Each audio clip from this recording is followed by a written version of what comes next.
Okay, I'd like to call the meeting to order. Our first order of business tonight is to welcome a new school board member and to swear her in. So Jim Pittman is going to be the new school board representative from Effingham.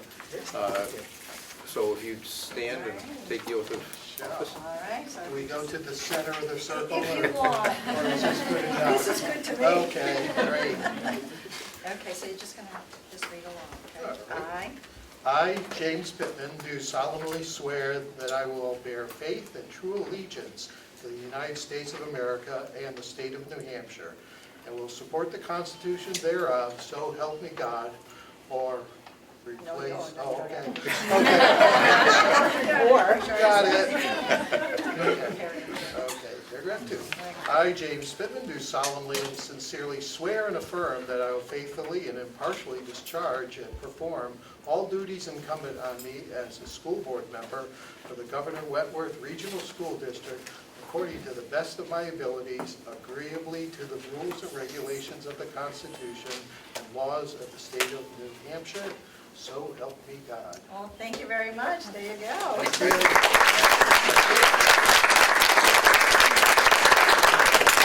Pleasure to be here. Welcome, Jim. Thank you for signing up.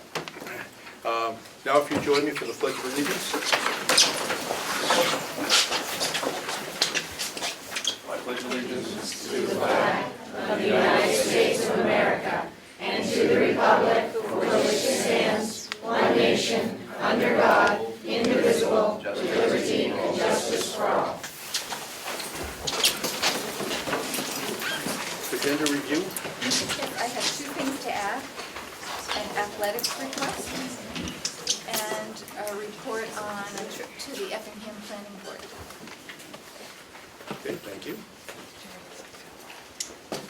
And under Chairman's report, I'm going to also talk about a trip to Effingham that I made.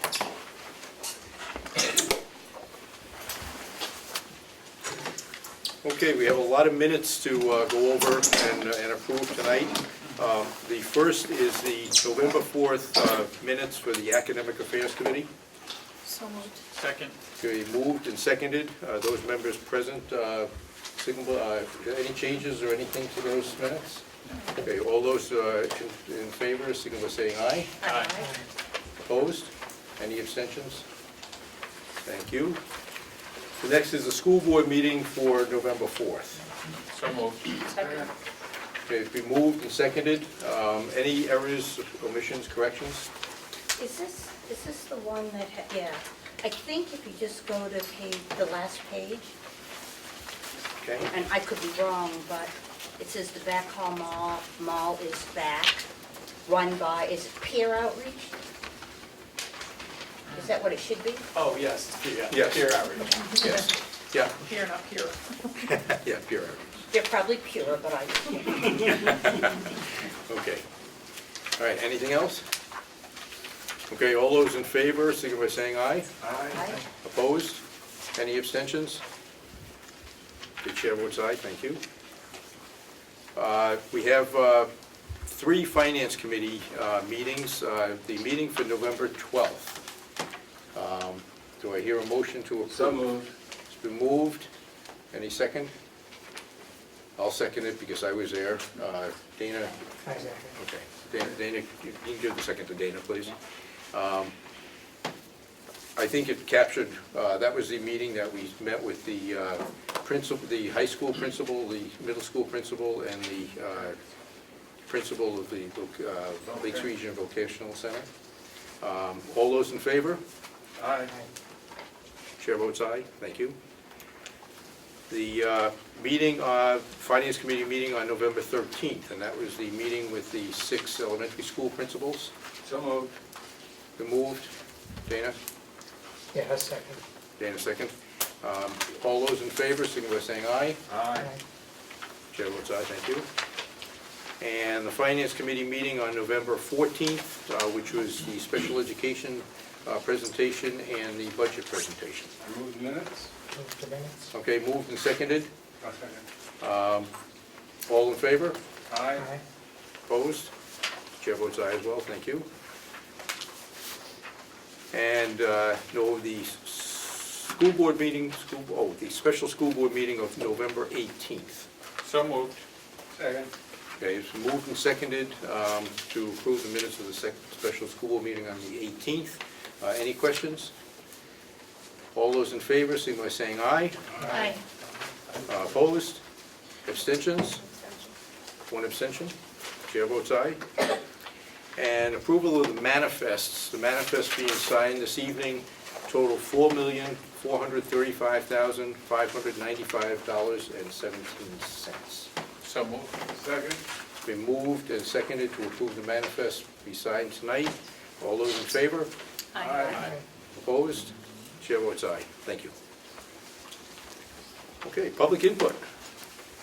It's an opportunity, if you'd like to address the board. At this point, there will also be a time at the end of the meeting for public input as well. Mr. Batson. Good evening. I'm here from Team Wolfboro.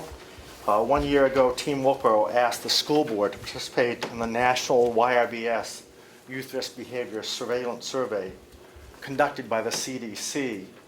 The school board voted in favor of the testing. The surveillance was conducted last spring. Now we're waiting for the results of this testing so we can better understand the drug problem among our teens. Marijuana is the gateway drug. Therefore, Team Wolfboro has targeted marijuana prevention as our major goal. The goals are to reduce by 50% the drug use at Kingswood Regional High School by 2025, based on the 2019 YRBS testing and use of marijuana, to assist Governor Wentworth communities in drug prevention and by focusing on marijuana, and to stop the legalization of recreational marijuana in New Hampshire. There is no way to make marijuana legal for adults without making it more available to our youth.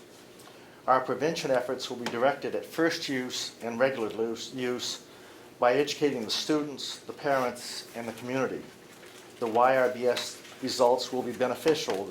The 2019 YRBS results are a reflection of our students, our families, and our community. The results do not reflect the educational system. Governor Wentworth is only the messenger. By reducing the use of marijuana in the coming years, the educational system will benefit by reduced violence, less classroom disruption, mental health problems, and teen suicide. Once the 2019 YRBS results are made available, Team Wolfboro and others will have a more detailed understanding of the extent of the problem. It will be a call to action for all. So our question is, when will the YRBS results be released? And that question was emailed on November 4th. We haven't received a response yet. Do you know? As far as we know, they're not yet available to us. We have no idea. Okay, they're not yet available to us, so as soon as They're we... not available to you No. yet from the state? Correct. Okay. So Okay. as soon as Just we... keep us in mind. As soon as we have them, we'll contact you. Okay, very good. Thanks very much. Thank you, Bob. Anyone else? All right, we'll move on to the superintendent's report. Okay. Well, good evening, Oh, everyone. no, I'm sorry. Connor. Connor. Easy to forget about. No. Connor, sorry about that. Go It's all for it. good. All right. Well, to start us off, I hope most of you saw, but the Christmas concert is going on tonight, performed by the KRHS Band and Chorus. It is their annual Christmas concert, and if you guys weren't here, I would hope you would be there. So, over the break, Student Council made more Thanksgiving baskets for the food drive in Wolfboro. That was another huge success once again. That is ran by Mr. Myers at the high school. The craft fair on November 30th, ran by NHS at the high school, was another big success, and another annual thing that will happen again next year. Winter sports have started, and all the teams have already been selected, so get ready to see some hockey games and basketball games coming up soon. So, all right. The weekend before Thanksgiving break was a successful disaster performance performed by Mr. Giesler and his theater program. Also ran at the KRHS High School. So, all right. On December 20th, we have interns, which is already halfway through the second quarter, which is pretty insane for us. Yeah, we don't expect to be through this that fast. So, the All-State Music Festival will be held at Plym State was held at Plym State on November 25th. I was unable to get the list of Kingswood participants in the NHS, or the NH Music Festival, but we did have quite a few kids from Kingswood go. So it was a huge success from that. Over the break, or over the month, robotics received grants over the fall. Wolfboro won the first grant for robotics was from Wolfboro Fund of New Hampshire Charitable Foundation, and the second grant was from the Department of Education Robotics Education Fund. The total of grant money that they've received was over $3,000. And a quote from Mr. Siddimer, who teaches stats at the high school and who is the coach of robotics, is that they're all looking forward to their robotic kickoff of the year. So, Great. that's just about it to end this monthly meeting. Excellent. Thank you very much, Connor. Yeah, thank you. Okay, now we'll do Okay, superintendent's. all right. Well, it's a real pleasure to be here tonight, and it's great to be here with Brian Beaverstock. Brian is Crescent Lakes. I guess, Brian, you're not the new principal now, but Yeah. and it just doesn't seem like you were the new principal to begin with because it's been such a smooth transition. Brian's done a great job, and he's been a great administrative team member as well. So I'm looking forward, Brian, to hearing your report tonight, and so you're on. Thank you. I'm glad to give it. Welcome, everyone, school board members, Superintendent Kenny Egbert, visitors, family members, to Crescent Lake School, home of the Awesome Otters. I am very pleased to say it's been a really fantastic first trimester of the school year. And our students have been working hard, learning these past few months in so many different ways, from their academic focus on literacy, through guided reading lessons in the classroom, and their math work with Eureka. As my first year here as principal at Crescent Lake, I've really found a wonderful and really welcoming aspect of the school, and especially for this grade level, grades 4 through 6. Is just the number of engaging activities we have for students to take part in. This past weekend, our robotics team, the Robotters, they represented CLS at the state level after being recognized as the best project at the regional competition held in November. Between our after-school programs, student council, before school activities like our ukulele club, One Wheeled Wonders, our upcoming drama club and set crew teams, our amazing chorus, 5th and 6th grade band and jazz band. You can hear those this Thursday night, so you won't miss that one. All of our students can really find a home here at Crescent Lake, and that's just so incredibly important. The past few years, our staff has been working with specialist Eric Mann on developing a behavioral program that will benefit all students. With Eric's guidance, our behavior leadership team helped lead the change to promoting the Otter way of being ready, respectful, and resilient. And in preparation for this school year, our BLT team established monthly themes that we would adopt, teach, and promote school-wide. So as part of the process, the staff of CLS determined that having a standard morning meeting routine be established where students can really practice their social emotional skills and really create that community-like feeling here at our school. So we do that school-wide as well. For the first Tuesday of every month, we come together as a school community, and students in all the grades, all at once, are introduced to the theme of the month and given a challenge to really learn and practice that theme in the classroom throughout school. At the end of the month, we come back together once again, and students get to share from different grade levels what they learned about the theme with the entire school. So this end-of-month assembly will usually be followed by a school-wide celebration. Students can really select an activity from a variety where they get to integrate with staff and other students from around the building. So it's really a community-building process that the whole school has developed and built this school year.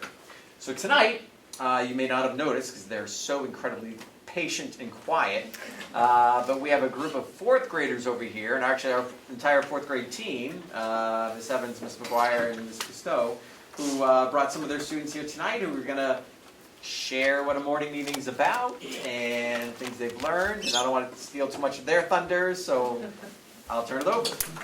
All right, well, thank you very much, everyone, for being here, our guests, families, school board members, and superintendent, assistant superintendent. We appreciate you being here and giving us this opportunity. We have, as Mr. Beaverstock said, been working really diligently on establishing social emotional learning in the classroom through the use of monthly themes and morning meeting, where most classrooms participate in it at least 3 times a week. It's a great community building activity. It gives a chance for each student to have their voice heard and to be recognized. So what we would like to do, if you'd be willing participants, we'd love for you to participate in morning meeting with us by joining us on the rug, if you are comfortable doing so. So if you would at this time, if you come and kind of sit in between some of the students, we'll run through a morning meeting with you.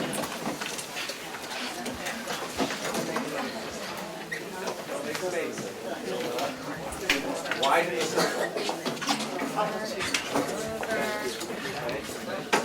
No, yeah, you can sit anywhere you would like, and you can just turn if you're comfortable doing it.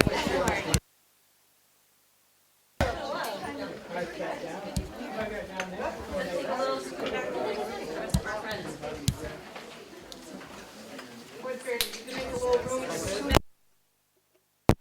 and snuggle in here.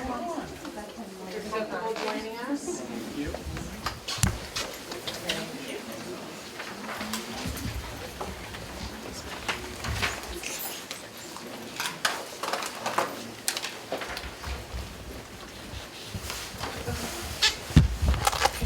So there's typically 4 parts of every morning meeting. The first part is a greeting, an opportunity for kids to say good morning to each other in some way and to recognize one another.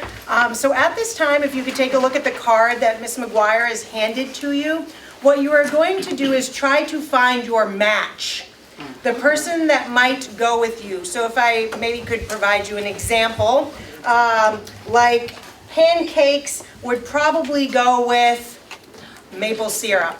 So when you find a person who has your matching card, you're going to go over to them, you're going to greet them and say good morning, hello, say who you are. Good morning, I'm Sophia. Pleased to meet you. My name is Dana. So let's all stand up. All We're stand gonna go up, find our partners. hold your cards and see if you can find your match. I don't think I go with Find your match and then sit with your match.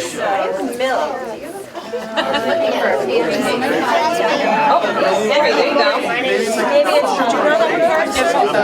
Oh, Mrs. McGuire. There's your card.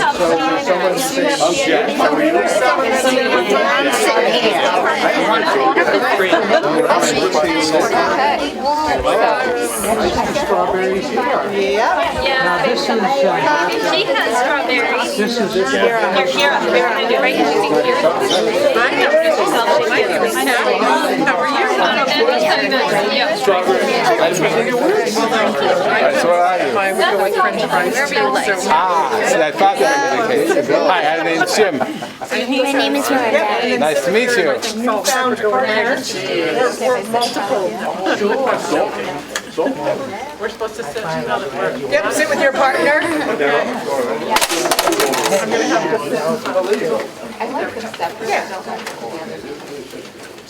Hopefully everyone found their match and perhaps made a new friend this morning or evening. The next part of our morning meeting is typically a sharing time. Today what we're going to do for you is, over the course of the last few months, our classes have been working on monthly themes, as Mr. Beaverstock said. So each class, we have students here to represent each classroom in 4th grade. They're going to present to you the projects that they've been doing and sort of the reason behind it and what we've learned about them. So the first class to go will be my class. I have some representatives from there. Henry and Jonathan are going to get up and share our project.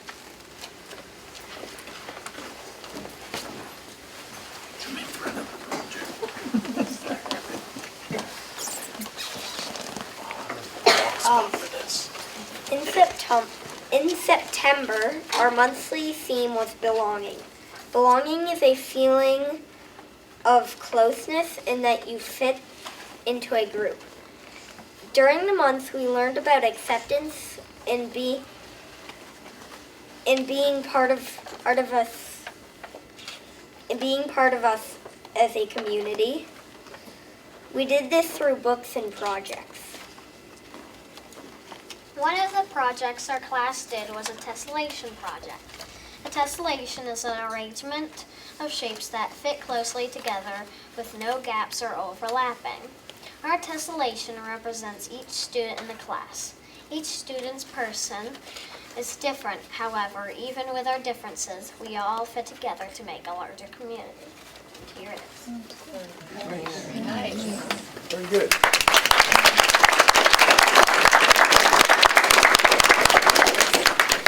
Okay, so I'm going to ask that my class is going to stand up, and they're going to show you what they did in October for our next theme. There you go.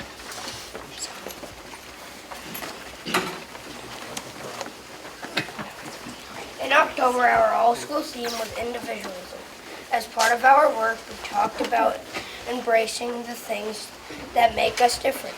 We read the book, The Best Part of Me, and wrote our pieces about the best part of us. We'd like to share them with you now. The best part of me is my hands. My hands help me hold onto the handle of the water skiing. It is better than all my other parts because I can hold onto my snowmobile. A special feature about my hands is I can grab a football out of midair. Without my hands, I can't eat or give high fives. My hands are for water skiing too. My hands help others. I can help them pick up things. Without my hands, the best part of me is my hands. The best part of me is my brain. My brain helps me move like running. My brain is my best part because it helps me function and move my parts. My brain is in my head, and I couldn't play baseball without my brain. I got my brain from my mom because she is really smart. My brain helps me to teach people the things I know. The best part of me is my brain. The best part of me is my mouth. My mouth helps me to eat and sing and talk. I can eat pickles with my mouth. I have white teeth and I tell my like sour things. Without my mouth, I couldn't talk about eating pickles. My mouth reminds me of my dad because he talks a lot. My mouth helps me to talk to my friends at recess. The best part of me is my mouth. The best part of me is my hands. My hands help me hang on to the monkey bars. They are tough with calluses. Without my hands, I could not climb trees or build forts. My hands remind me of hooves. They are tough and powerful like hooves. My hands hug my mom when she is sad or put my hand over a cut. The best part of me is my hands.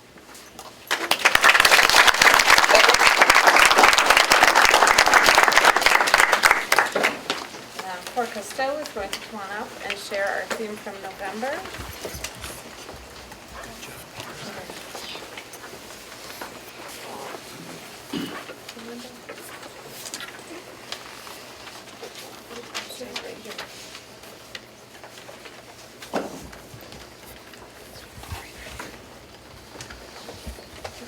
I'll give you an encyclopedia so they can see the board.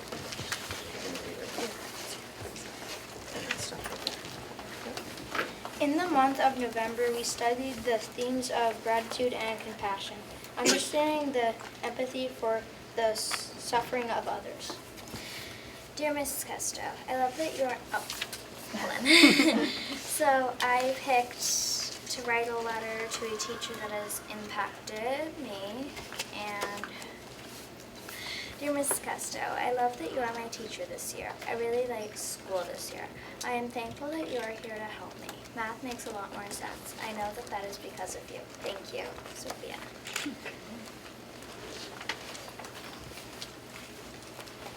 So what I picked was writing a letter to an author, and the author was J.C. Cervantes. Dear J.C. Cervantes, I really like your Stormrunner novels. They are by far my favorite books ever. You're a very good writer. I am very glad you wrote The Stormrunner and The Firekeeper. I cannot wait for The Shadowcrosser.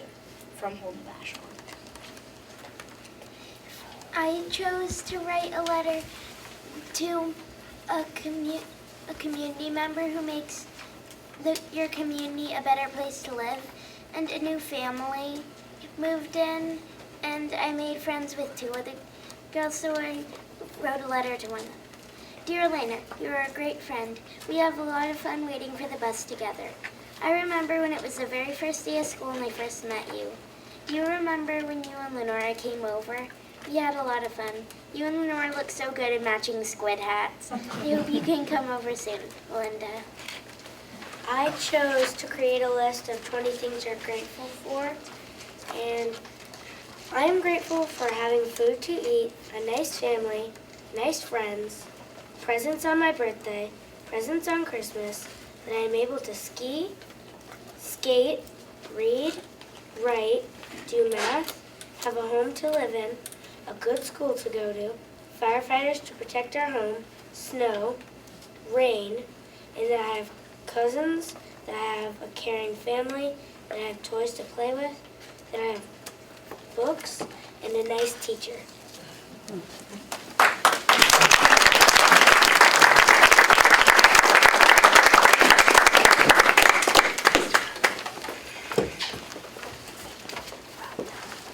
All right, thank you, fourth graders, for sharing. That's wonderful.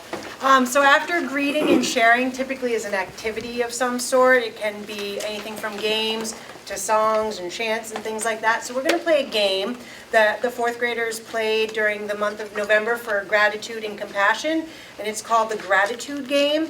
So what's going to happen is on this chart over here. Excuse me.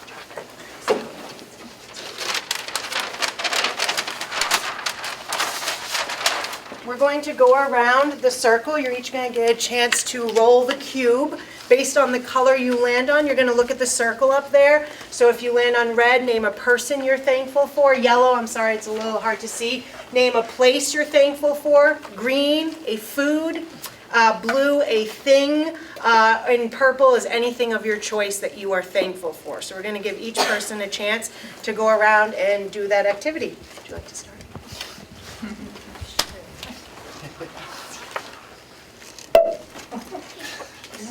Thing. My teddy bear. Alright. Purple, anything. I'm gonna say my family.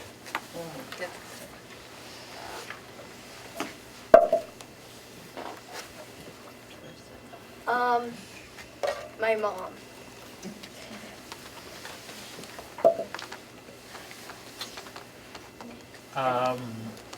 My pets.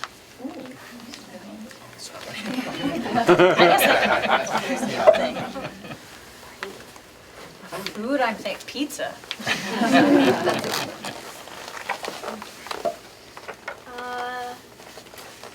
I'm thankful for my family.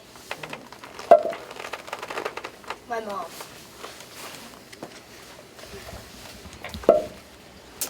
I'm thankful for my kids. That's a place. West Virginia.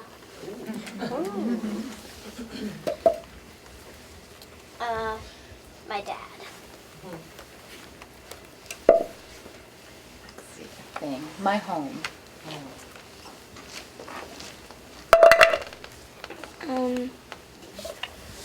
Any dessert. My kind of girl. That's right. Blue thing. I'm thankful for my puppies. Free choice. I am thankful for my family. Sure. I'm thankful for a house to live in. It's a place. I am thankful for home. Oh, it's heavy. What's that now? Name a Person. person? My wife. Lee. Tacos.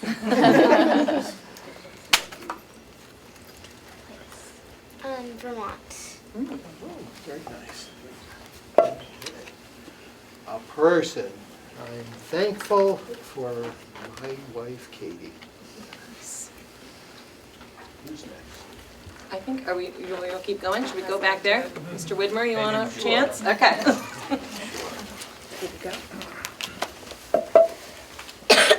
Purple. Anything. I'm thankful for family.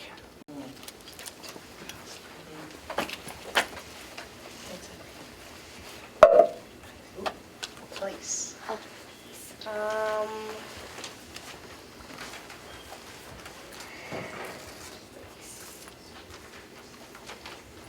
Wolfboro.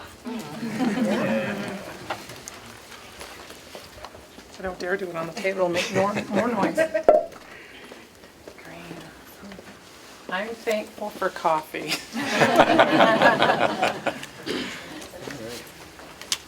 Give it a whirl. Red. My daughter.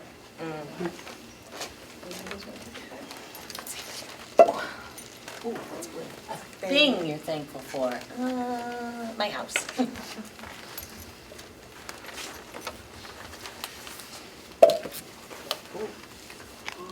Anything of my choice. I am also thankful for tacos.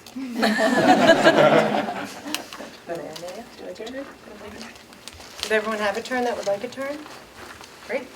All right, so after we do some sort of activity like that, we typically end with a message that usually lets kids know what's going on or asks them to think about something for the day. So I'm going to have our message here, and I have 2 students who will share that with you for this evening. Okay.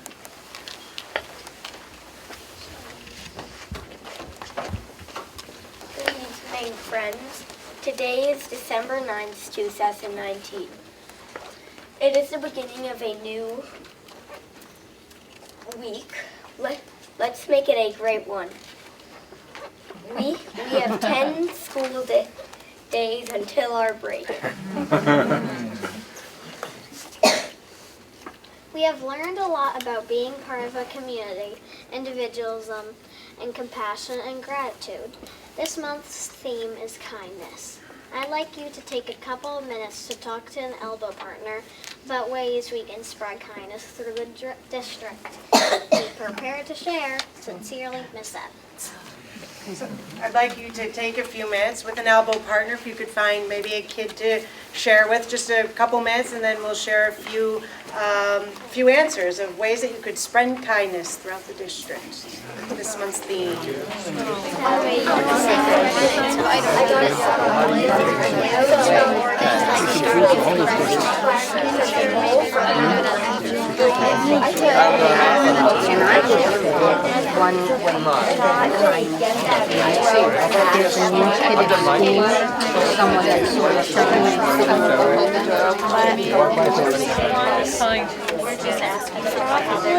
just getting along with people and being nice to them and letting them play with you. Sounds good.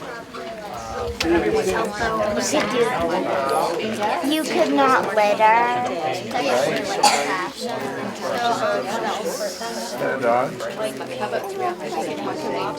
Sometimes you can start off with somebody that's You could help. I don't know. We're doing something like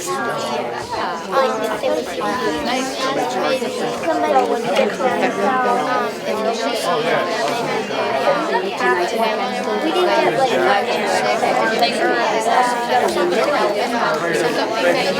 All right, Crescent Lady, give me 5. Nice job. Are there any partners or pairs or people who would like to share what you came up with for ways that you could spread kindness? Henry? So we thought up holding the door for someone and saying good morning to someone who passes by and saying something positive. Excellent. Anybody else have some different ideas? Helping somebody when they're hurt and bringing them to somebody that will help them. Absolutely. Jonathan? We were thinking that the classroom could have like a goal of how many acts of kindness to do, and then and then the teacher could decide like a prize they could get if they get to that goal in like a month. Like the pajama day.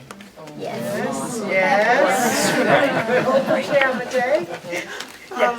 Shovel your neighbor's driveway. Oh, I love you. You know where I live, let's talk. The shovel would be by the mailbox. You could write a letter to someone that maybe lost a pet or one of their family members got sick. Absolutely. Anybody else like to share? Secret Santa to somebody. Okay. Anybody else want to share? Well, those are all great examples, and I'm sure just by hearing the conversations that you were having, you have lots of great ideas. And remember, small acts, right? We even talk about in our classrooms about small acts of kindness, like opening the door to smile at someone today. Those are huge acts of kindness that go a long way for a lot of people. So typically at this time, morning meeting would end and the kids would go off to something that they do in the morning, whether it's specials or in 4th grade, it's typically our math block, so we go into that time. But that's how a morning meeting is run. And as you can see, morning meeting extends beyond just the time that we join on the classroom and meet together, because all these projects are things that happen after morning meeting. But they're part of larger discussions that we have, like the discussions you just had amongst yourselves. So I want to thank you again, and thank you for being such great sports and joining us and being willing to join us on the rug for a morning meeting. Well, thank you. We normally don't get a chance to thank the students because they usually leave right away. Yeah. So thank you for being here and thank you for sharing with us today. Really appreciate that.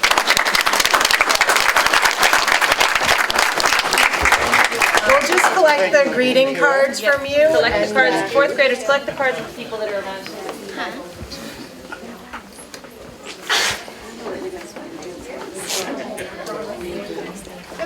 I can take it. Thank you.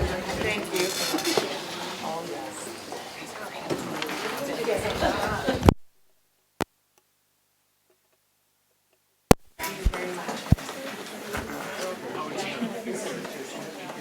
Well, that's it. That's what I told you.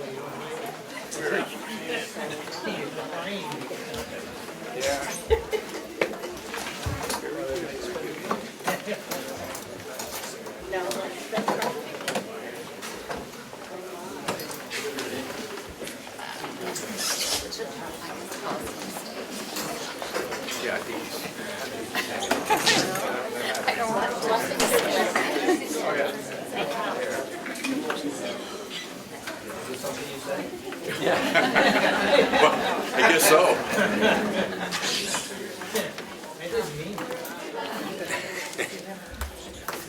Well, that was really terrific. No wonder there's such a sense of belongingness and community in the school district with activities like that in the morning. That was great, Brian. Please thank the teachers. Most certainly. That was a lot of fun. So the next item is Mrs. Kellehers Psychology class. I think they have some research for us on the teenage brain and the start of the school day. Yes. Good evening, everybody, and thank you for taking the time to hear our proposal. My name is Kim Kelleher, and I teach at the high school. I'm going to try to stand in the middle so people won't have to correct their next.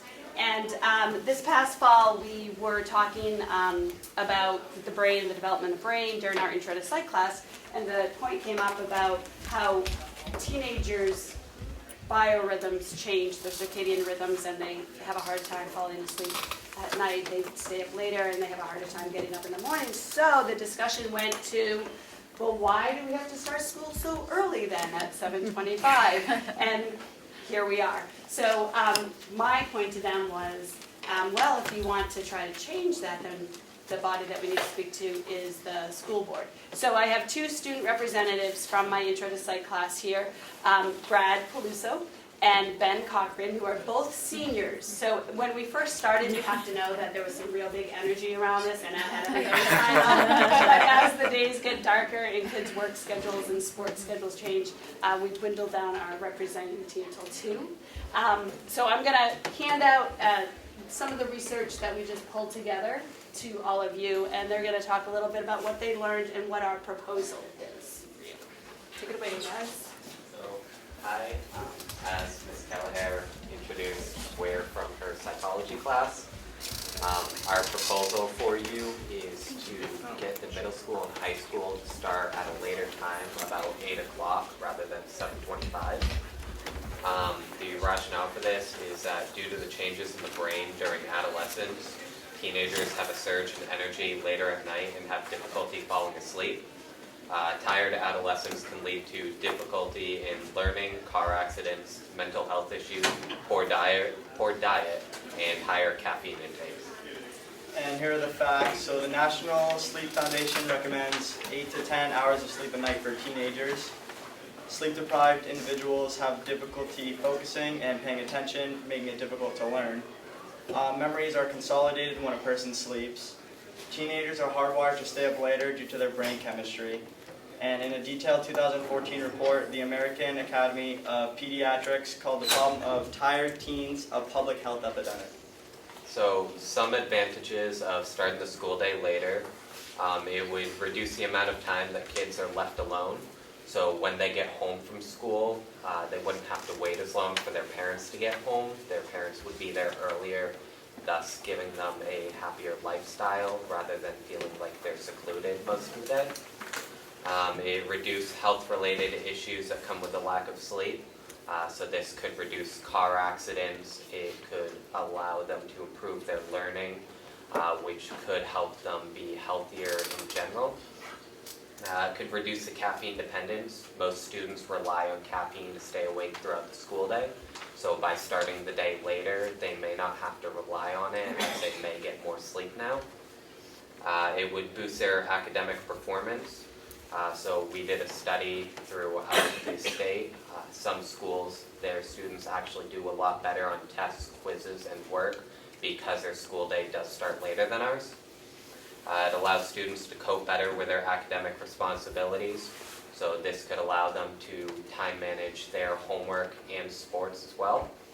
It gives students a chance to eat breakfast. It's the most important meal of the day. So as they get to eat breakfast, it will allow them to waken up a little bit more, thus going through the day. It would reduce vehicle accidents for teens. Most teens are very tired in the morning, so they may not keep their eyes open while driving to school. It would reduce their mood changes. It would reduce safety issues, such as waiting at the bus stop in the dark. It would be lighter in the day, so they wouldn't have to risk, say, being kidnapped, for instance, because nobody can see them. And it would allow more recovery time from sporting events and extracurricular activities to wind down and sleep in. So when student athletes, they get home from sports, they can rest their legs, rest their entire body more throughout the night. It gives them a chance to be ready for their next day of practice or game as well. And in our psychology class, each of the students did a survey. Do I forget how many kids? I think it was 20 kids. And Yeah, I think we ended up with about 100. Oh, yeah, okay. And across the board, from grades 9 to 12, students wake up at the earliest at 4:30 a.m. And the trip to school can range from 5 minutes to an hour long. Some of Kingswood students who drive in the morning reported feeling very sleepy on their drive to school. Throughout the rest of the packet, you'll see some of the background information we have gathered through brain psychology research. You will also see a list of some of the schools within our state, their start times and end times for their high school grades. You will also find an article about teens getting more sleep to show improved grades and attendance with the later school start time. There is so much research out there, so the trick was consolidating and trying to make it make sense. Did you guys say the proposal, the actual proposal? I don't know. It was 8 a.m. to 2:55. Yes. So for grades 7 through 12. Yep. So we'll open up to questions. I told them Yeah. to expect questions or a little discussion, some thoughts. Yeah, Mr. I look forward to reading this closely. It looks like you put in a lot of work, so thank you. It's just too bad that our district is so vast, and we weren't all living in Portsmouth, for example. Did you happen to find out how much sleep should be recommended for a teenager? About 8 to 10 hours of sleep a night. Up to 10. Yeah, 8 Yeah. to 10. What would prevent students from just staying up later? Even staying up later, it would allow them to wake up later. So throughout the night, with the darkness, it raises their melatonin levels, thus making them even more sleepy. So by starting the school day later, it will get brighter even earlier, allowing the serotonin to kick in and actually wake up their bodies. Hopefully, through education, they would go to bed earlier, even if it started later. There was one reference to that in one of the things that we read, and they didn't find that that was the problem. Even though that makes sense, like you'd think kids would be like, oh, I get to sleep in a little bit, then I'm going to stay up later. For whatever reason, they didn't find that they did that. Yeah, it's interesting. They actually went to bed about the same time and got more hours of sleep because they were allowed to. I think we try to take recommendations like this for adults and youth, all groups, and due to the circumstances, find it very difficult with sports after school, latchkey kids, busing schedules, where the bus has to be returned to Ospey Elementary Schools, New Durham Elementary Schools. But it'll be exciting to take a look at this. Thank you very much. Absolutely.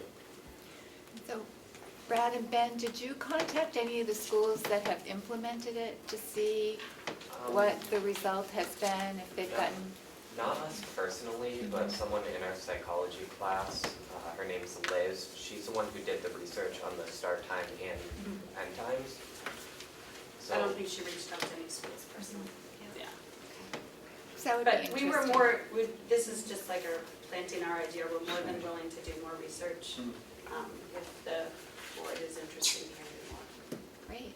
I have a question. When you consider the fact that this can't be taken in isolation, you have a group of small children who need to go to school too. How do they address that with this programming? Because to me, that seems to be a problem.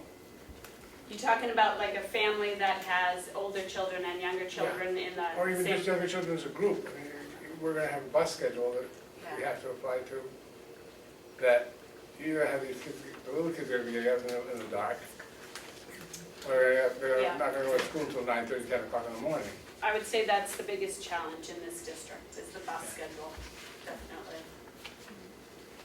Yeah, I think that you're right. I think the size of the district and the number of schools that we have and all that make it a challenge. But certainly something to look at and you know, put our heads together and see if there's something we can do. So, thank you. I just want to tell both of you, you just did a fabulous job presenting. It's kind of intimidating to present to a group like this. Both of you were very, very articulate and did a great job. So thank you very much. And I'm sure there'll be more discussion about this. Thanks. Thank you. Appreciate it.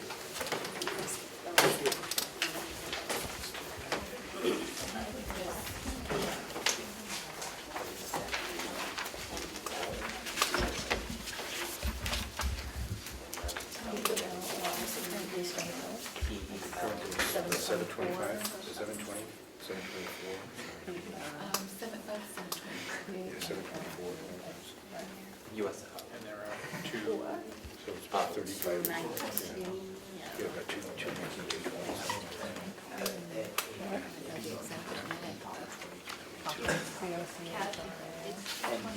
$224, it is. I did know the exact number. How about that? I still remember it. Thank you, Kelly. And that's for the middle of the million ways. Yes. Well, the next item on our agenda, if we're ready to progress, we have Cindy Joseph here, and she's going to talk with us about the food service program. And I want to tell you that Cindy really has a lot to be proud of. She runs a great department, and I think working with the people that she works with, Cindy, I know that your employees always look to have the kids have a great experience when they're having their lunch and breakfast, and the staff is very, very positive, and I know that that's your influence. So it's great to have you here, and I can't wait to hear what you have to say. Thank you, Kathy. Before I start, I do want to introduce Karen Makowski. She is my Assistant Food Service Director. She's my right-hand gal, and I couldn't do it alone, so I wanted to make sure that I mentioned her first before I went on. Well, good evening, everyone. I'm very pleased to have this opportunity to present here tonight a brief synopsis of our food service program. If you grew up as I did, thinking about school lunch, it was just school lunch. Times have changed. Our school lunch program has now evolved into a child nutrition program. Our staff are now referred to as child nutrition professionals. Along with all the other education departments, our child nutrition personnel are required to continue with yearly education, which includes webinars, food safety trainings, conferences, and for our full-time staff, managerial trainings. We have 9 full-time and 20 part-time employees. In my soon-to-be almost 2-year anniversary as director, I have gone through 3 administrative reviews with the New Hampshire Department of Ed Child Nutrition Program Services. I'm pleased to say there were no fiscal findings, and all corrective actions have been written and completed. Not only do we operate the National School Lunch and Breakfast programs at 9 schools daily, we also have a fresh fruit and vegetable program at Effingham, Ossipee, Tuftonboro, and Middleton elementary schools. This program enables children to have access to fresh fruit and vegetables throughout their school day. Ossipee Central School has an after-school program that we provide the snacks for as well. So you can see, it's not just school lunch anymore. We've also tried to implement environmental concerns of the Less Plastic initiative. Unfortunately, we've not yet attained the goals we were shooting for, but it will be something we will continue to work on. Also, we are a member of the New Hampshire Buying Group, a collaborative with 58 other school districts in New Hampshire. The mission is to economically procure quality food and paper products while creating mutually beneficial long-term relationships with our vendors. Let me give you an idea of the volume of the meals that we provide. In the month of November, we went to school for 14 days. In 14 days, we served 4,701 breakfasts and 15,103 lunches to students, an average of 1,415 meals a day. And one of those meals was Thanksgiving dinner with all the fixings. You name it, we had it. Our goal is to feed as many children as we can the best variety and quality of food possible.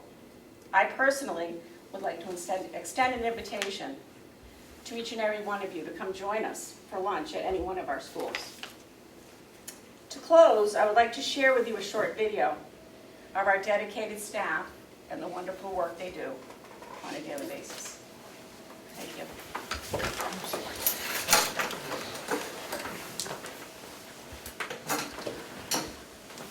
Hopefully we can get it to work.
daily basis. It's not easy.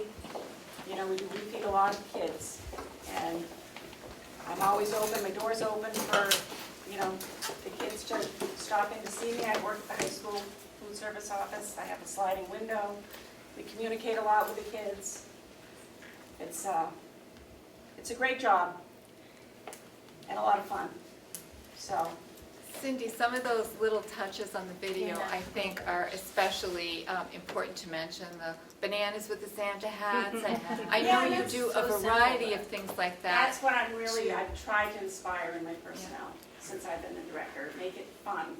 We're there for the kids, to feed them the best we can with what we have, and we go through a lot of fresh fruit and veggies, a lot. Some weeks we order 62 cases. So, I really appreciate the information because I don't think anybody realizes what goes into the food service process. And just to see it and listen to it is amazing. And I'm sure the public has no clue at the end of the day. Thank you for inviting me. But it's really great. And it would kind of be nice if we could show something like that at the deliberative session too, or something, just to, you know, for the people that are there, you know, a little blurb about the food service program, because I think it really is pretty impressive on what you do in your whole process. So thank you. We try hard. Thank you. Nice job. Thank you. I'm open to questions if anybody has any questions for me. Good job. Thank you. Excellent. Thank Thank you. you. Appreciate it. Thank you very all. much. So we'll have to take a clip of that video.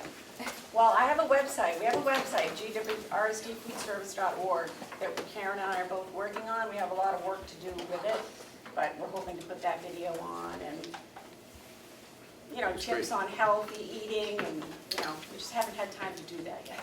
Well, I think We'll get there. the more information we can get out to the public too on what happens within the buildings. It's Right. not just in the classroom necessarily, so I think it's really important. Thank And you. kids all like food. Thank you. Everybody like to eat. Thank you, Cindy. Thank you. Thank I'm going you. to take a little break to set up the computer for the budget proposal presentation. I'm going to ask Paul. Yes. Sorry about that. All right, we're going to get back in. We're going to probably not do the video, so you're going to have to focus on me, because I'll be doing all the talking. And that's fine. So, There it is. yeah, no, don't worry about it. We're good right now. All right, so we're gonna start the budget presentation for the people that are here and the people that are hopefully going to be watching later on. So, good evening. Thank you for coming out tonight, especially at this busy time of the year and the weather that we're dealing with tonight. So when you leave, please drive home safely. It has become a tradition to discuss the proposed budget at our December meeting.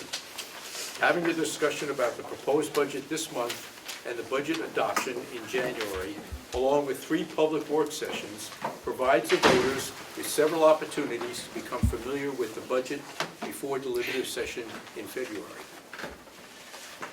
There are many steps to the budget development process before the budget proposal comes before the full board. The budget presentation begins in October. Principals meet with the faculty and staff who provide them with requests and recommendations regarding what is needed for each school. Each administrator submits a budget to the SAU office. The business administrator and superintendent of schools meets with each school leader to discuss their requests. If there is a large increase in an individual school budget, unless there is a special circumstance or very well justified rationale, the administrator is asked to review the budget and reduce it while keeping priorities intact. If any significant increase remains that does not have strong justification, a second cut may occur. Personnel requests are made at the same time. Requests for positions may or may not proceed to the Finance Committee meeting, depending on the strength of the rationale outlining the need for the position. The business administrator reviews the district line items and determines amounts to request based on past history, current expenditures, and projected pricing. After cuts, adjustments, and reallocations have been made, the Finance Committee meets with each of the principals, the special education director, the business administrator, and the superintendent to review the budget requests. At this time, the Finance Committee recommends changes they feel are necessary to bring a budget to voters that supplies what our schools need and that the voters will support. The administrators did an excellent job bringing forward a responsible budget with few increases and several reductions, reflecting the priorities and needs in the schools rather than wants. So what you would be seeing on the screen if it was here, that's right. The budget as a whole has a decrease of 0.92% this year. The employee expenses have decreased by 1.59%. You may remember that last fall, the school board negotiated a 4-year contract with the teachers, a 3-year contract with the support staff, and a 3-year contract with administrators that include all 3 groups picking up a portion of their health insurance premiums. This has had a significant impact on lowering the budget. Our school enrollment continues to have a slight overall upward trend. In school years 2017-2018, our total population was 2,395 students. 2018-2019, it was 2,426, and this year, 2,441. The increase at the high school was substantial at 64 students. The total increase was only 15 students. The population at the elementary schools has decreased, and we may start to see an overall dip in the next few years. However, it is very difficult to predict because our elementary numbers at each grade level are quite variable from year to year and could easily rebound. As I mentioned, the overall decrease in general employee expenses can be attributed to teachers, administrators, support staff picking up a portion of their insurance premiums. For the first time I can remember, there's an actual decrease in the New Hampshire retirement system, although we do not control the retirement system. But I do want to emphasize that the decrease has nothing to do with the state funding any of the retirement funds that they used to fund. Most of that decrease is due to the fact that we had many senior teachers retire last year, and the difference between their salaries, the newer salaries, attributes for most of that reduction. Tuition for professional development, the workers' comp is also down somewhat. Tuition for professional development was reduced based on what we spent in prior years and was negotiated as part of the collective bargaining agreement. Not all of the personnel requests made it into the proposed budget. 3 positions are being brought forward. The first is an art position at the high school. This position has been requested for 4 years running. The art department has continued to grow. There are students who are waiting to take art classes but cannot because there is not enough options in the schedule. There are also students ready to take a 3rd level of art, but there is no class for them to take. A student support center position at the middle school is included in this proposal. Students come to our schools with a lot going on in their lives, and this sometimes impacts their ability to control their behavior. Rather than leaving poor behavior inadequately addressed or suspending students from school, the school would like to have someone available to work with these students to help them control the behavior so they can be successful in school. Technology has expanded to every part of our school district operations.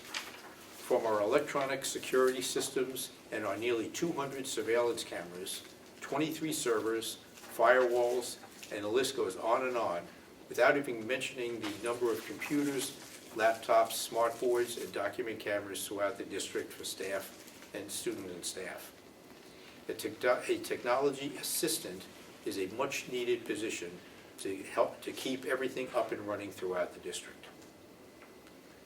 Also included in the budget is a 20% increase in the diagnostic prescriptive teaching position at Ossipee Central School and a 10% increase in the diagnostic teaching position at Crescent Lake School, both due to an increase in the number of special education students and the severity and complexity of their needs.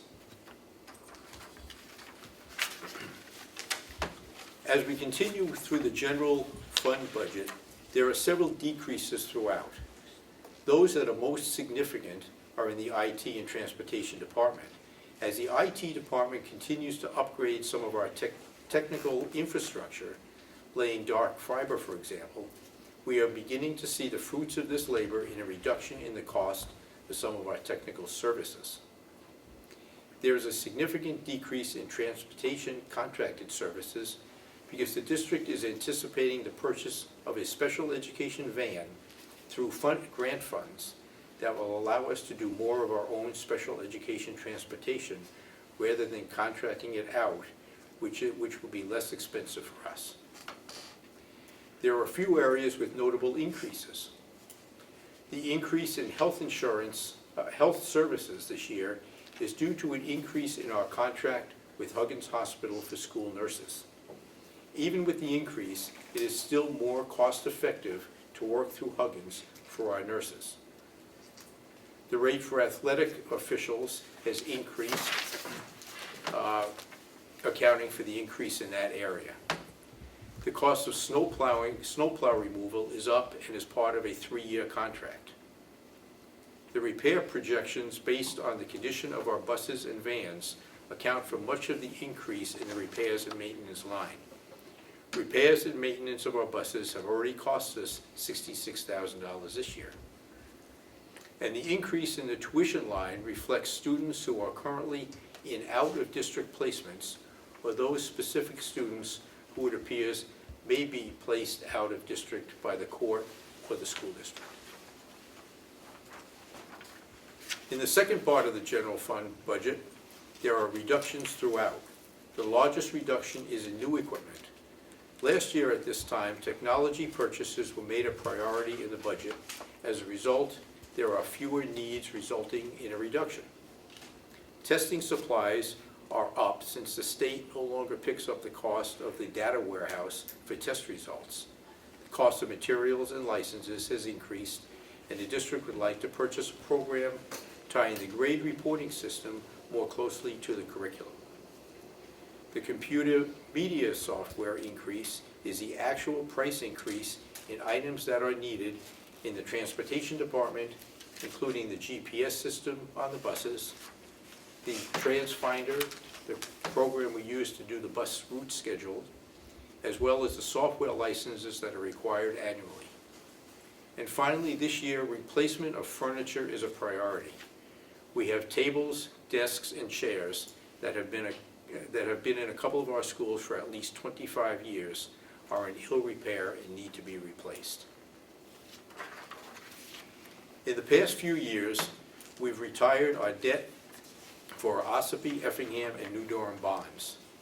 As our principal on the bond for Kingswood Complex decreases, the building aid also decreases, adding 0.14% to our budget, or to our debt service. Now, based on those, what I just finished, the general fund budget is, as I say, a reduction of 0.92%, which equates to a reduction in the overall budget of $502,795. That's the proposed budget.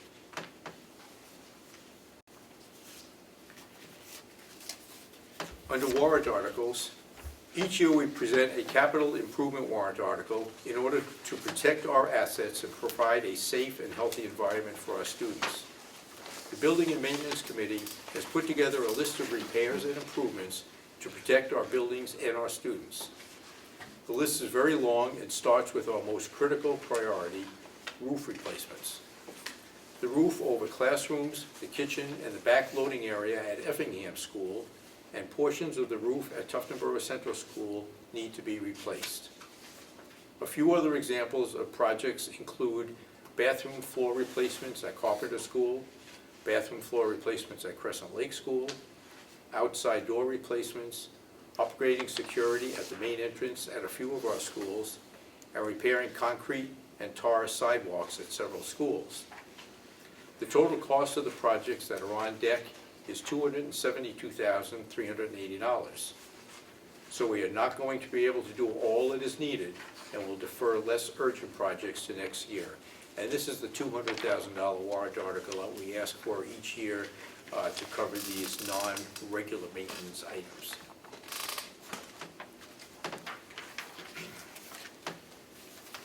The one other warrant article that will be out there is the $60,000 warrant to be funded through the fund balance at the end of the year to be put into the capital reserve fund for the artificial turf field.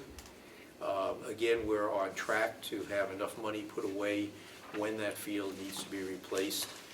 They say 12 years, but our maintenance has been so good on it, it could be 14 years. So we have a real good start on being able to fund that all at once when it comes due. The revenue budget is up for next year, which is great news, as the increase will help offset taxes. This past year, the legislature reversed its decision to reduce stabilization aid and increased other state aid for 1 year only. There is quite an offset to taxes in the communities that are eligible for this aid this year. Next year, the stabilization continues at the same level, which accounts for the increase in the state grant. Each year, we will see a reduction in the school building aid as the principal on the bond is reduced. Medicaid, transportation, and miscellaneous all have small increases projected. The total projected increase in revenue is 0.27%. That's a lot of information to read through. We're going to post the preliminary proposed budget on the website after tonight, so it's out there so people can take a preliminary look at it. The final adoption of the budget will be at our January meeting. And the important dates to really remember, the budget adoption will be at our school board meeting on January 13th. January 14th is the last day for petition warrant articles. January 27th is the last day to post the warrant, the budget, and the default budget. And January 22nd to the 31st are the filing dates for school board open seats. And this year, the seats that will be up for election are Brookfield, currently held by Dr. James Manning, Effingham, currently held by James Pittman, and New Durham, currently held by Wendy Fenderson. And because Jim's is a completion of Bridget Edwards' term, and also Stacy Trice from Wilbur. And that is all we have for the budget presentation tonight, and happy holidays, everybody. Any questions from the audience? Well, again, we will post this on the website so people can have an opportunity to take a look at the actual numbers and the breakdowns. And then the final presentation will be at our meeting in January. Thank you. Okay? Thank you. All right. Just wanted to give you an update of the use of parking at the Kingswood Complex. Kathy Eaton and I have drafted an agreement, and Kathy has actually she's been great to work with. And all of the things that we needed to have in the agreement by having our insurance company and our attorney look at it are in there.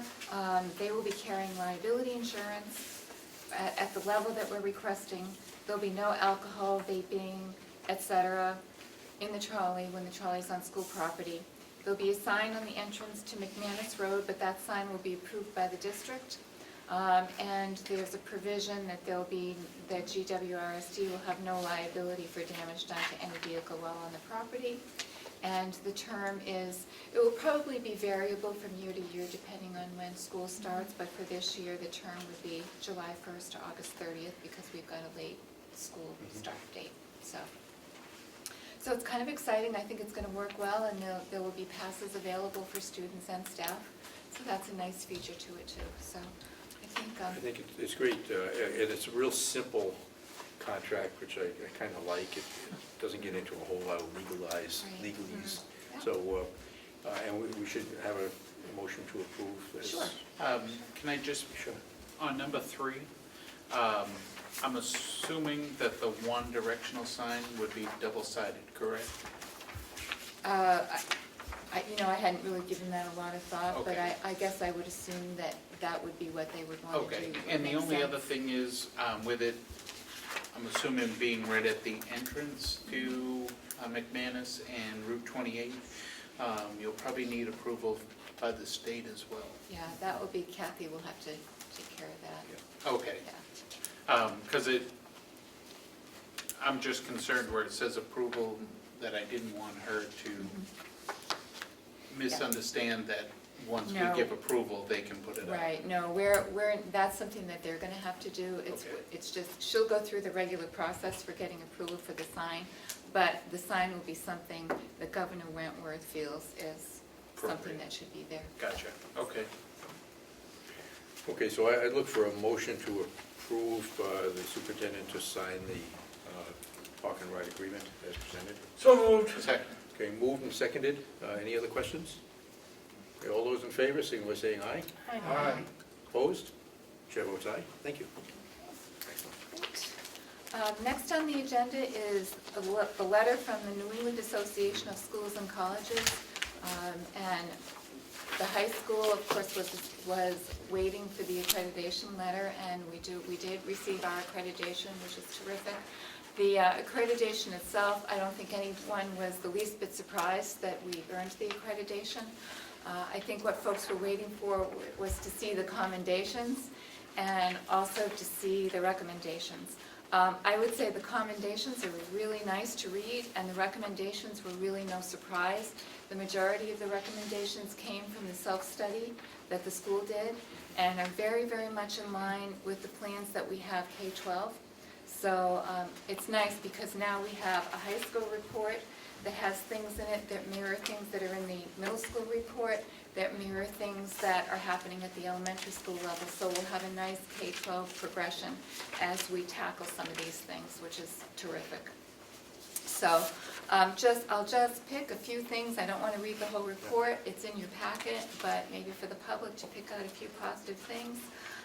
Overwhelmingly positive atmosphere of the school, strong community partnerships, real-world experiences for students, pervasive use of technology, the teacher-assisted student-centered task block provides personalized support, the focus on problem-solving and higher-order thinking, the use of rubrics to help students assess their progress, personalized support for students, the leadership of the principal and by extension the building leaders, the collaborative working relationship between the school board superintendent and principal that empowers the principal to effectively lead and make necessary decisions, the freshman transition program, the school to work program, the extensive facilities, the development of numerous partnerships and programs to support students. So those are just a few of the commendations.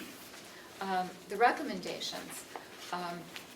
To ensure a curriculum throughout the school is written in a UBD, an understanding by design format, to emphasize depth of understanding and application of knowledge through inquiry, problem solving, and higher order thinking, and that is a goal for the entire district. To develop a program to formally evaluate and update the curriculum to include horizontal and vertical alignment, and that's really, it's great that that's being recommended at the high school, but that's something that we're doing as a district K-12. Professional learning communities during the school week. Again, revitalizing professional learning communities. That's been a part of the school district for a long time, but I think we need to do a little bit more as we have new people come into the district, and to set aside some time at faculty meetings and other times during the week for teachers to get together and really have that professional learning community relationship and discussion. Process for reviewing and revising grading and reporting practices that align with the school's core values, belief, and learning expectations. Develop and implement a formal data team to analyze and aggregate all assessment data. And again, that is a K-12 endeavor that the administrative team is working on, right, Brian? That's right. To develop and implement a plan to focus teacher learning on research best practices, enhance collaboration between special ed support staff and general ed, and evaluate the allocation of funding, and we've already done this, the allocation for funding of technology and related infrastructure. That recommendation was a result of last year, and as you recall, last year we had a focus on making sure that we upgraded our technology because so much of our equipment was out of date, so that one has been taken care of. So that's the highlight of the report. I think it's a great report, and I think we are all anxious to tackle particularly those district-wide things. Any comments, any questions? Great, that's terrific, thank you. That's a great report. A lot of work on. Yeah. School calendar, I just wanted to give you a little update. I've been having conversations with Scott Kinman from New Durham, and I think where we're at this point is the federal election has particular requirements, and so they're really hard-pressed to find another place for the federal elections. So they will take care of the town elections. I said I would look at the calendar and try to rework that, if the board is amenable, rework the federal election. The thing that we haven't worked out yet is the primary, because the primary is a problem for us, especially next year because of where it falls in the calendar. It's very early in the year. So I asked Scott if he could look at the possibility of a waiver, so he is going to try to do that. But again, it's been a nice working relationship. I think he's really trying to find a solution, and we're just trying to find something that will work for everybody. But if we don't have school when we have the primaries, again, those years, we're still going to have a problem, because then we've got 2 days. So I don't know what the answer to that particular day is, but he is going to look and see if they can get a waiver, and I guess we'll have to make a decision in January. Well, I think if we can compromise, have some kind of a compromise on what we can do, because again, I don't think it's really fair that every single election that comes up, we just don't have school for everyone. Right. But I think if we can compromise a little bit on those years where we do have the extra elections, that's something. I think the federal election, there's so much more of a turnout at the federal election. Plus, they've got the federal requirements that I think that one would be a really hard one for them. So that's the one I thought, well, let's see, I'll rework the calendar if you are all amenable to that. It's the primary. The primary doesn't get as many people, but it still has those requirements. Yeah. So maybe if the requirements got waived, it could be workable for the town. So that's where it's at this point. Well, I appreciate the fact that Scott's trying to work with us. Yeah, he's been great to work with. That's good. Yeah.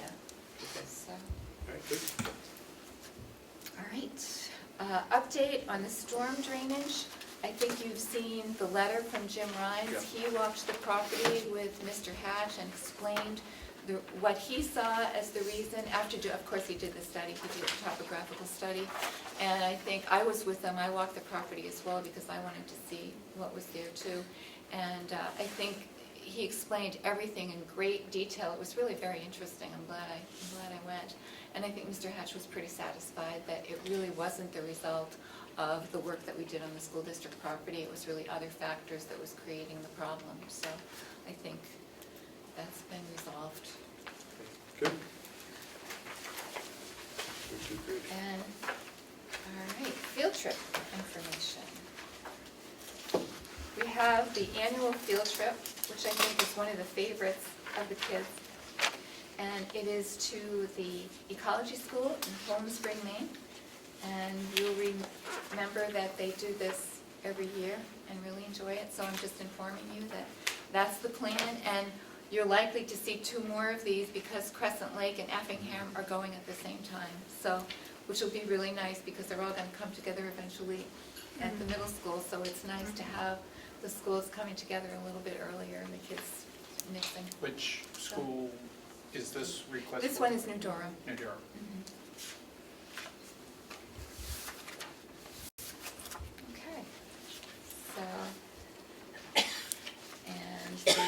next item was the American Education Week, and this is the, Heather and I did something a little bit different. I think I have to give credit for Heather for finding this, and it's lovely. We sent it out to staff with, and you saw the lanyards. I love GWRSD. That's very Christmassy, actually. So, but we are truly grateful for our staff members, our teachers, all of the support staff we have in the district. We really do, I think, have a very special place and a very special district with very wonderful people, committed, talented, who are here to do the best they can do for the kids. And that certainly makes our lives easier, and it makes us very, very proud of the school district. So thank you to teachers and support staff for all they do. Absolutely. Thank you. And then we have an addition here. Actually, we have two. Yep. And one is the athletics request. I don't know if you have it in your packet because it came in late, so Linda may have. You do have it. Okay, great. We had a little bit of discussion about this as we were talking about the athletic policy. But in summary, in a nutshell, swimming was approved in 2014 as a new sport. And Aaron went back and looked in the records and found that in fact in 2008, 2009, the swim team had been competing. And so essentially this is a request to elevate the swimming program to recognize it as a 90-10 program having been in existence for 10 years.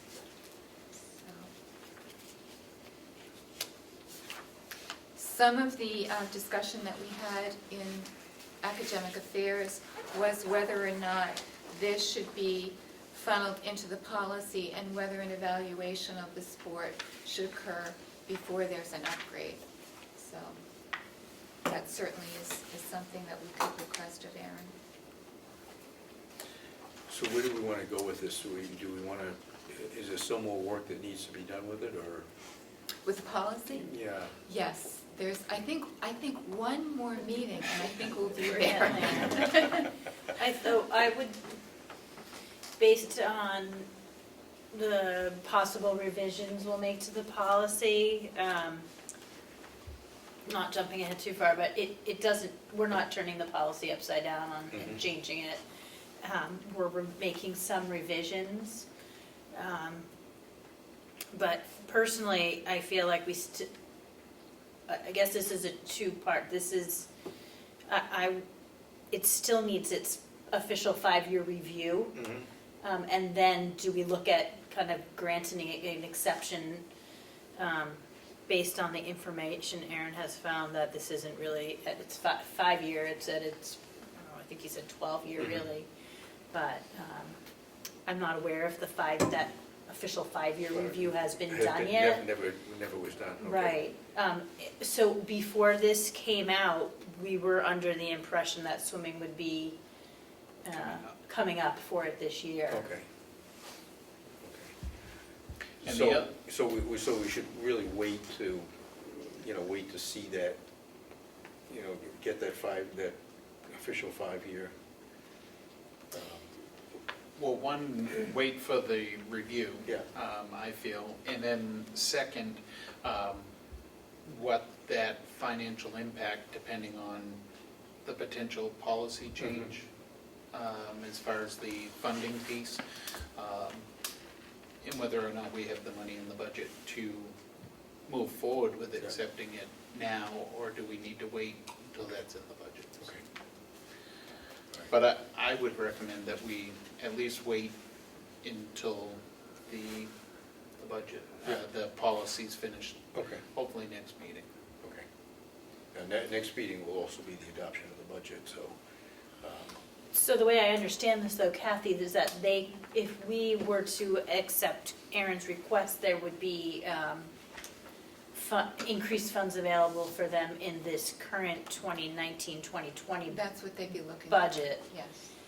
Yeah. And that would help them get through their season that's probably just about ready to start if it hasn't started. Yes. Okay. So would it be appropriate to, could Aaron work on that report for our next meeting? I don't know, Yes. what needs to go into that, but not wanting to hold the team back. Right, I think that would be appropriate to ask him to do that evaluation a little bit earlier since he's making the request.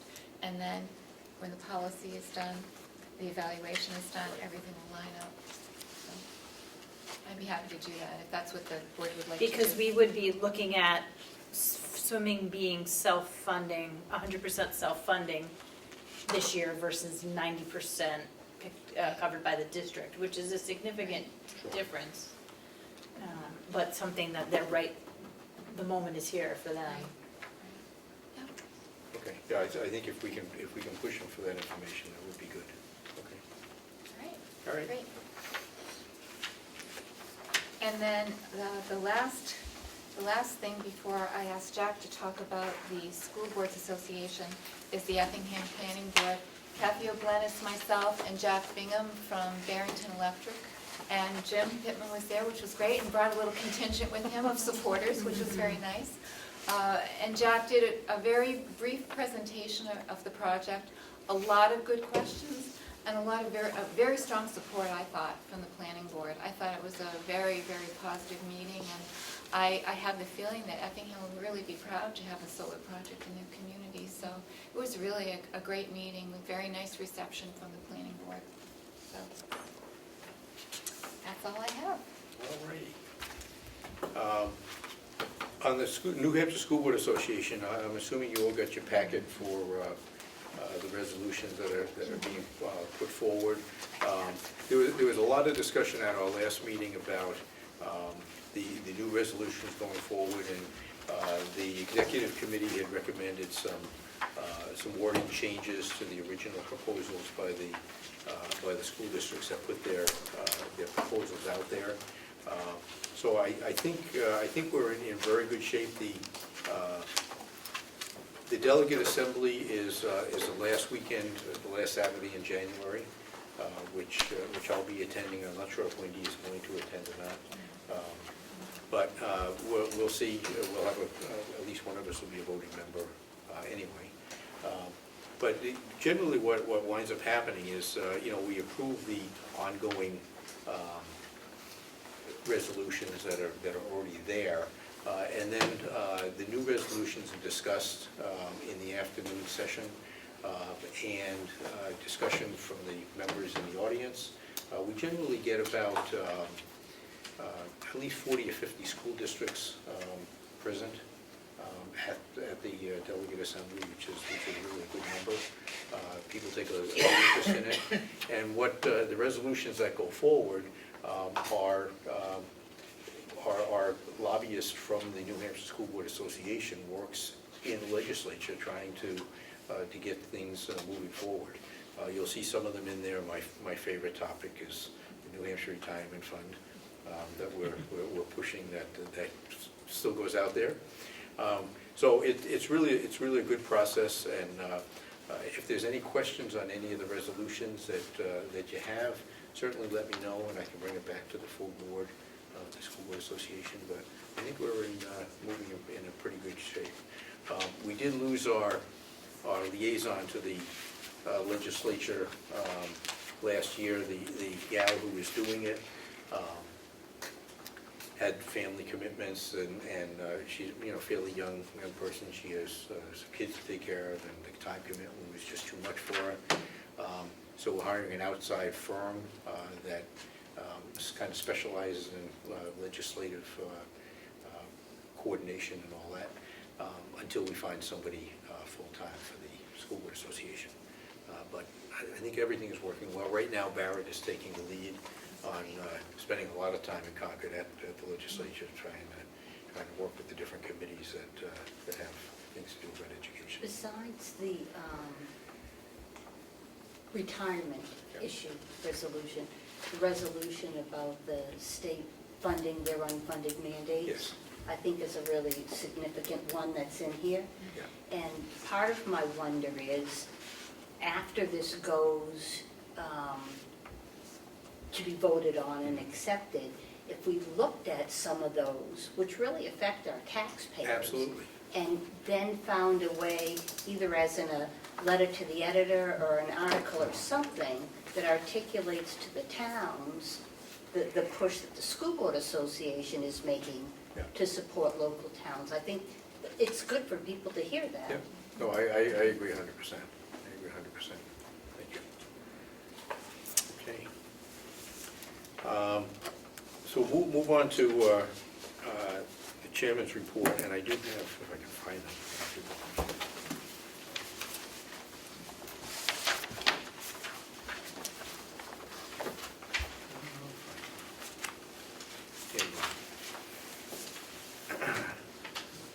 Okay, the school board sent expressions of sympathy to the following people.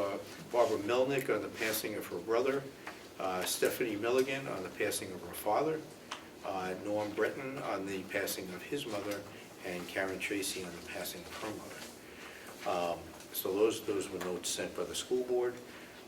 And I wanted to follow up on meeting in Effingham because I was also there on Wednesday evening. Jim was there as well. And they asked me to do a presentation on the budget. I got most of the numbers right. I didn't have paperwork in front of me, so some of my numbers were a little off on the increase on the bottom line and the savings on the top section. But overall, it was about a 1% decrease, which is accurate, 0.92%. And I did use about 520,000, and it's 502,000. So the savings is about right. It was I thought a very good meeting. I think the people there at least appreciated understanding the process on putting the budget together.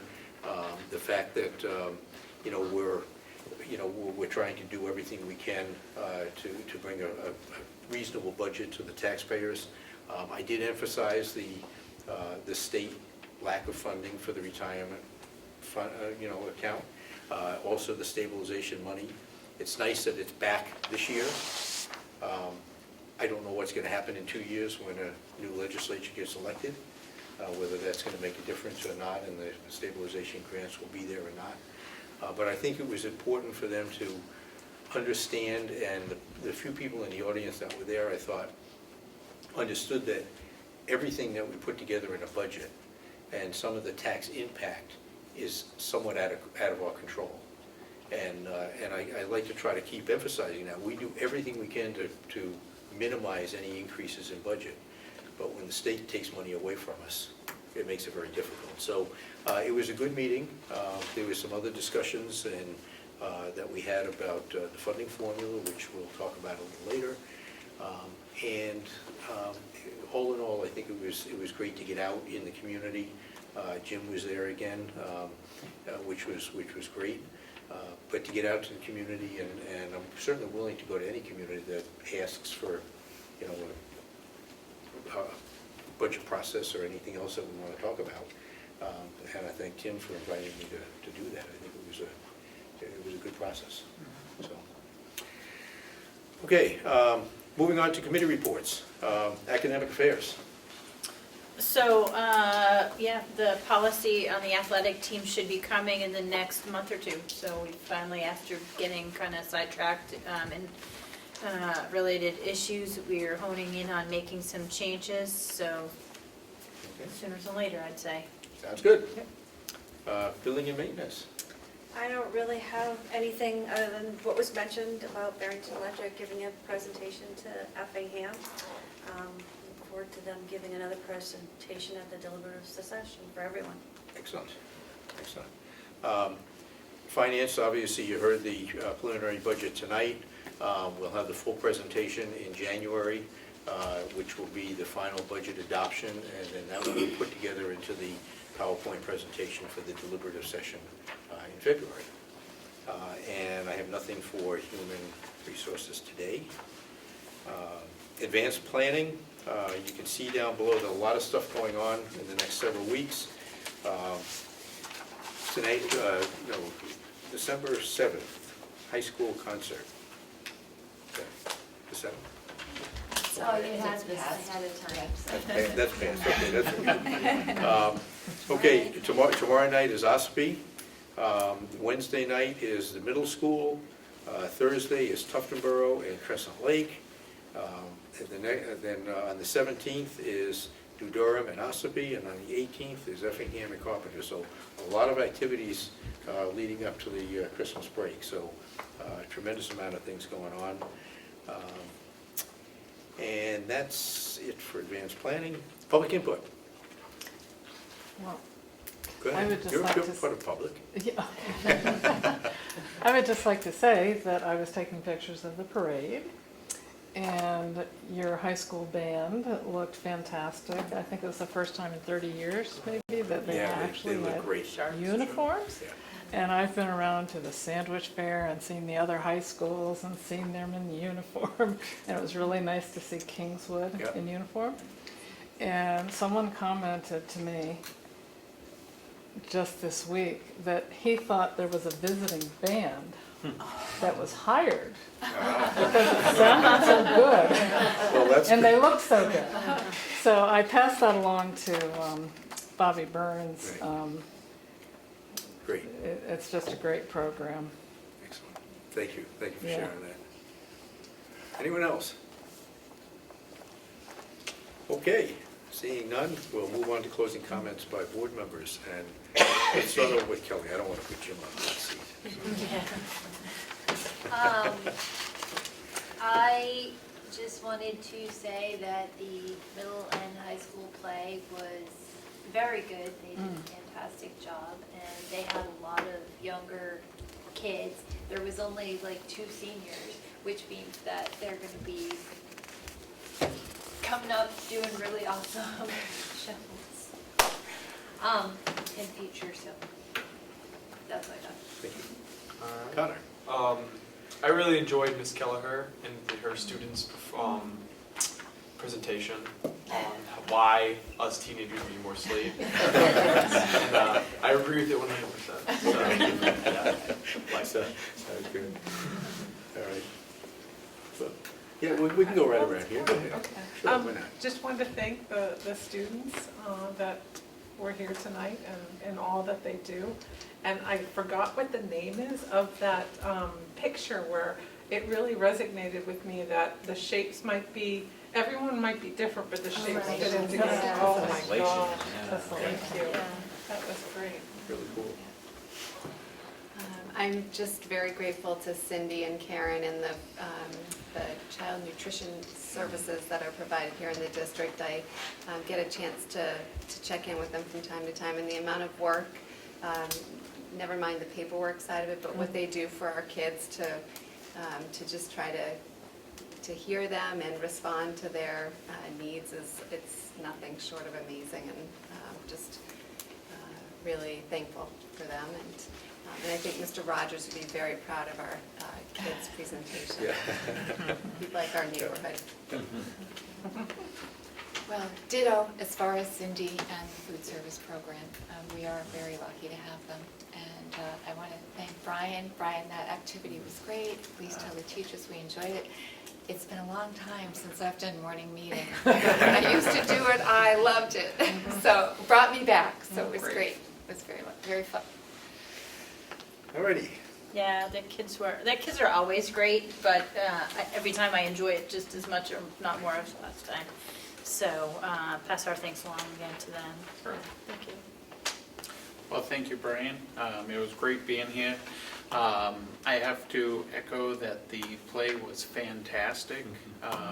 The kids were just, you didn't realize you were seeing a high school performance, so it was great. And certainly I'm very happy to see Cindy here. I know over the past couple months we've had transportation, we've had maintenance come in, and of course now food service. So it's good to show that it takes many people to make this whole thing work, and that's just one more example tonight. And certainly about getting some sleep and all that sort of stuff. I mean, the students have done a lot of work to put things together. Certainly, I don't want it to just kind of fall on deaf ears. So I'd like to find out where we're going to go from here, whether it'll move to a committee to discuss, or just kind of stay status quo without moving forward. So I hope to hear something as far as whether we can or can't discuss that in the future coming down the pike. And lastly, I'm happy to announce that today was the first official day that the Pledge of Allegiance was back on the announcements at the high school. So that was done before the class started today. So that's it. Presentations were great from the students tonight. Thank you, Jack, and your finance committee for presenting another great budget this year. That's all I have. Happy holidays to everyone. Sorry.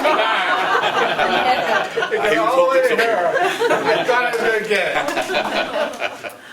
Well, I'll do what everybody else has said, and I'll say happy holidays, because it's true. Short season, folks. It was really nice to hear your presentation and then the kids' presentation. And I really love the fact that community and thematic conversations are happening all throughout here. And it does seem like there's been just a really smooth, nice transition between James and you. So I really appreciate the efforts you've put in there. I also liked hearing the number of additional activities or clubs kids could be a part of, and I think that's so important for our kids.